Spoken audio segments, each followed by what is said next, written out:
What did Jesus really mean by Hades and Gehenna, the grave versus hell or hellfire?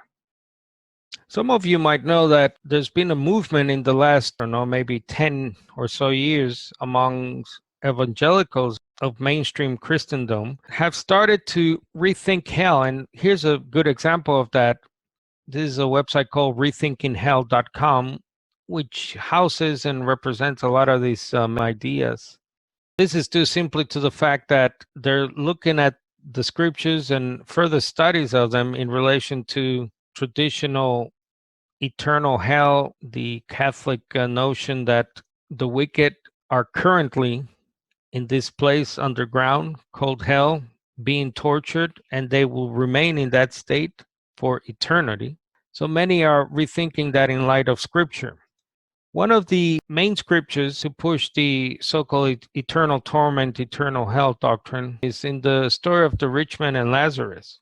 But one thing I noted long ago in verse 23 of chapter 16, it says that the day came that the rich man also died. In hell, it says, he looked up from his torment and saw Abraham far away with Lazarus at his side or in his bosom. So most translations will have here the word Hades, the Greek there, translated as hell. Now, in the book The Fire That Consumes by the late Edward Fudge, evangelical Christian, he says that the word Hades came into biblical usage when the Septuagint translator chose it to represent the Hebrew Sheol, an Old Testament concept vastly different from the pagan Greek notions of the immortal soul. Sheol, too, received all the dead, but the Old Testament has no specific division there involving either punishment or reward.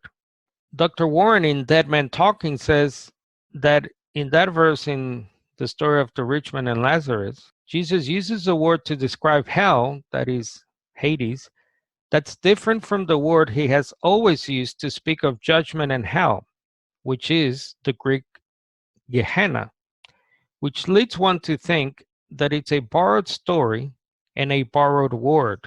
So I'll show you here what Jesus means by these two words, Hades, which is erroneously translated as hell, and Gehenna. In Matthew 11, Jesus says, "And you, Capernaum, will you be exalted to heaven? You will be brought down to Hades.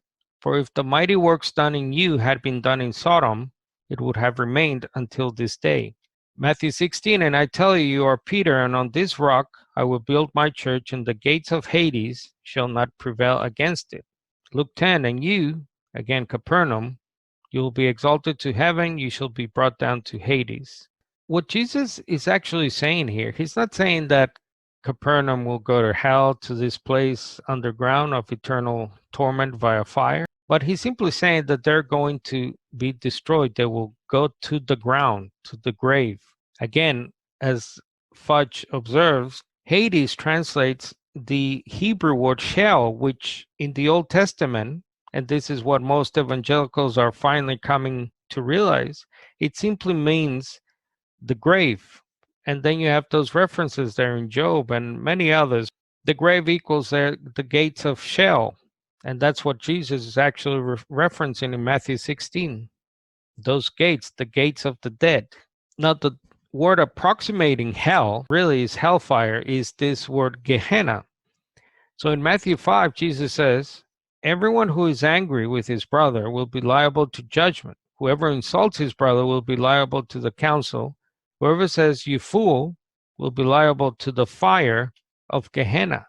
If your right eye causes you to sin, tear it out, throw it away. For it's better that you lose one of your members than your whole body be thrown into Gehenna. Don't fear those who kill the body, but cannot kill the soul. Rather, fear him who can destroy both soul and body in Gehenna." By the way, note that Jesus clearly says in this verse that the soul is not immortal. Just right there, it debunks the whole eternal torment of your disembodied soul.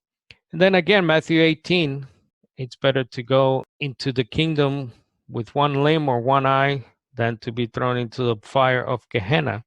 The word here, Gehenna, approximates to this idea of hell, but not an eternal torment, but simply as a place of destruction.